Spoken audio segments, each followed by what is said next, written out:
Welcome to Luca and Miguel. Enjoy the video. You start by locating the reservation. Open the booking confirmation, app, or email and copy the PNR or booking reference. You need the passenger name and the exact train date. These identifiers speed processing and prevent errors. While you're here, check the fare rules so you know whether a refund applies and what fees will reduce it. Once done, prepare the same payment method or ID used for booking, because some systems require matching details to approve cancellations. You now log into the carrier's website or app and navigate to My Trips or Bookings. Select the reservation and choose Cancel. The system will show a refund estimate and any fees. Read that before confirming because you can still back out. If the operator asks for a reason or documents, upload them promptly.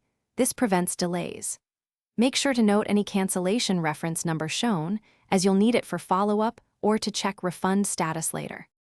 You confirm cancellation and immediately save the confirmation.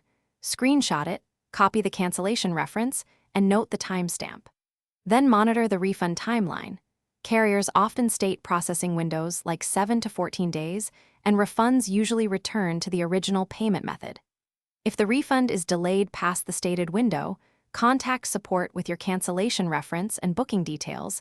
This single step resolves most issues.